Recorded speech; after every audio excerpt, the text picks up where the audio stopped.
So, the IIA, or the Institute of Internal Auditors, conducted a research, and this research showed core competencies report, and they mentioned 11 important skills, but we will focus on the 3 common skills identified in the report. So these skills are the communication skills, problem identification and solution skills, and staying current with industry and regulatory changes and professional standards.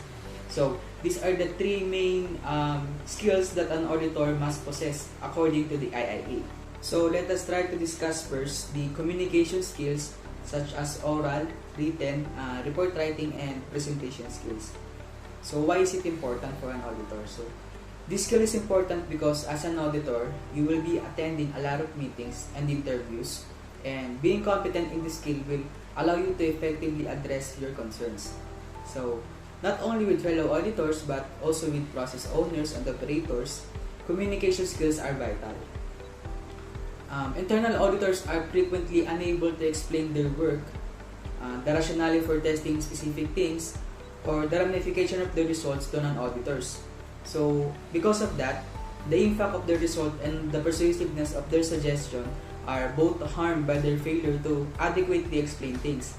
So, KPMG seeking value via internal audit report make a survey, and it shows that internal audit needs to strengthen communication skills, result of 67%, and their technical skills, a result of 62%.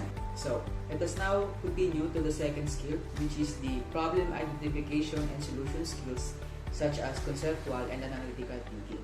So, why is it important? So, as an auditor, it is not enough for you to be good at resolving problems only. It is also important for you to spot loopholes or problems in your client's organization so that they do not cause other problems to arise. So, that is the importance of that skill. So, moving on to the third skill, which is the knowledge of industry, regulatory, and standard changes. So why is it important?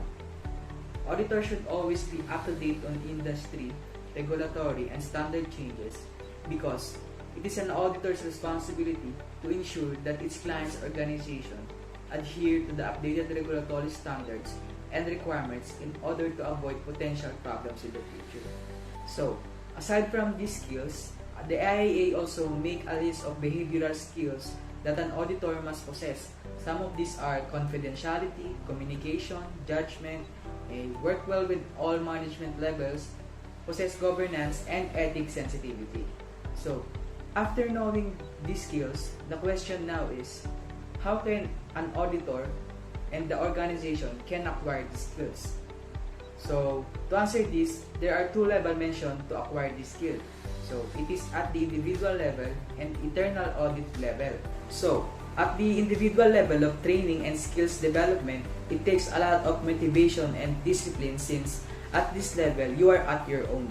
At this level, you are expected to make and take your own trainings and programs that would allow you to expand your knowledge and sharpen the skills that is necessary to your field. As an auditor, you should make sure that you are continuously acquiring new knowledge and experiences even if your employers are not asking you to do so. On the other hand, at the internal audit level, internal audit units should do a skills analysis to determine their skills condition. So, those required to undertake audits and other evaluations must be successfully over the next 3 to 7 years. So, it means that the report must show that their skills are competent enough to do an auditing from the next 3 to 7 consecutive years. So, an organization are increasingly developing multi-year risk strategies to ensure that their activities are aligned with their strategic goals. So, this is an excellent chance to broaden the scope of future work while also determining the department's readiness to handle such challenges. So, that's it. My name is Jose Mario Ovastilla. So, I hope you gained something about the topics, identifying threats and vulnerabilities, and the skills required for an effective operational audit. So, thank you for listening.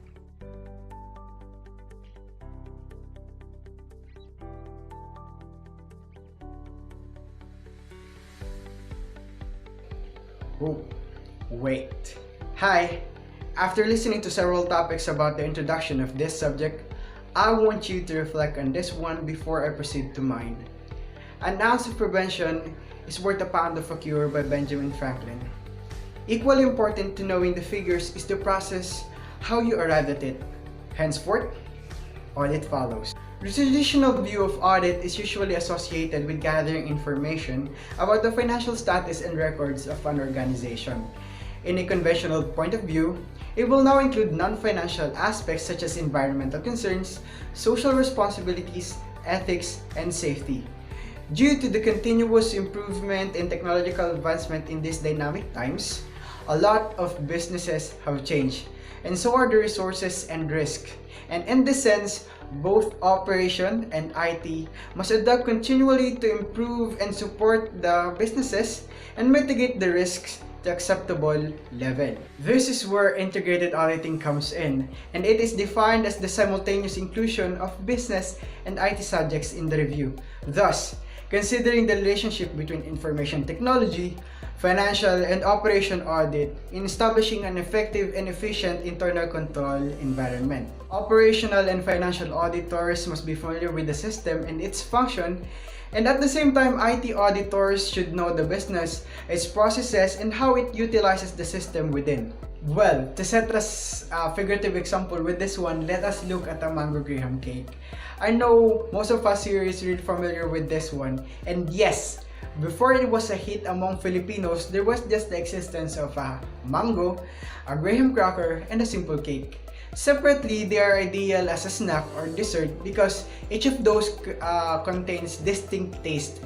But when combined together, they create great flavor, harmony in the mouth, and an all-time favorite of most families on all occasions. Relating it back to integrated auditing, financial audit, operations audit, and IT audit, they are separate working entities that functions independently. But due to the emergence of integrated audit, those three entities are now working simultaneously and in harmony and was contributing efficiency to the company. Another illustrative example as to how integrated auditing can be viewed, let us refer to this illustration from Murdoch.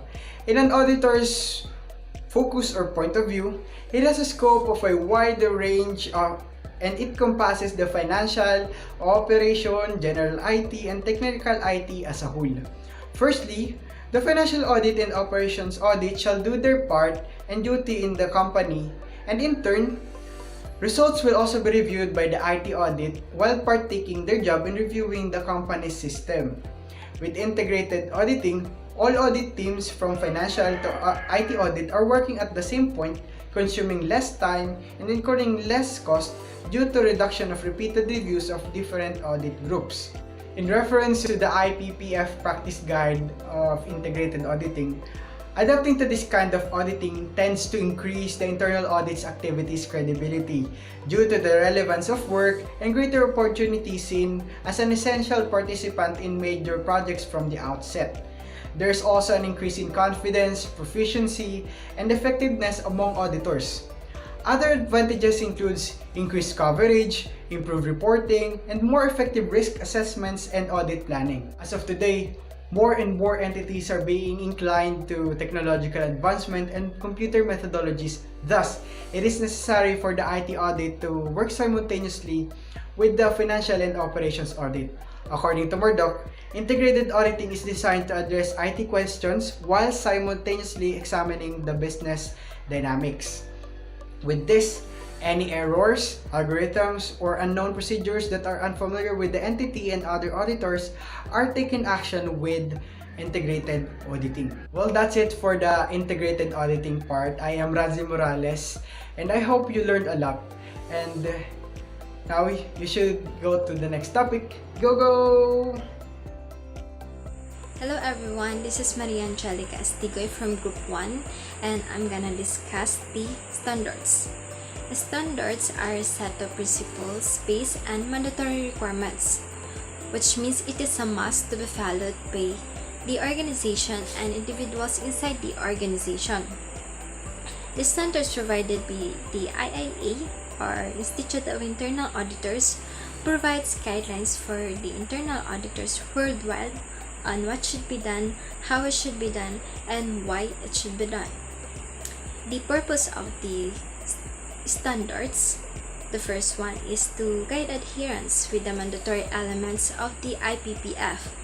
The second one is to provide framework of performing and promoting internal audit services. The third one is to establish a basis for evaluation of internal audit performance. And lastly, is to foster improved organizational processes and operations. We have two categories of standards. The first category is the attribute standards, which addresses the attributes of organization and individuals performing internal auditing. The second one is the performance audit standards. Performance standards describe the nature of internal auditing, and also it provides the quality criteria of measuring the performance of these services. So let's proceed with identifying the standards under those two categories. So let's start with the attribute standards. So under attribute standards, we have 1000, which talks about the purpose, authority, and responsibility of internal auditors. 1100 talks about the independence and objectivity. 1200 is all about proficiency and due professional care. And lastly is the 1300, which talks about the quality assurance and improvement programs. So let's proceed to the performance standards. So under performance standards, we have the 2000, which talks about the managing the internal audit activity. 2100 talks about the nature of work. 2200 talks about the engagement planning. 2300 talks about performing the engagement. 2400 talks about the monitoring progress. And lastly is the 2600, which talks about communicating and the acceptance of risks. And that's all. Thank you for listening, and I hope you learned something from me and from my groupmates.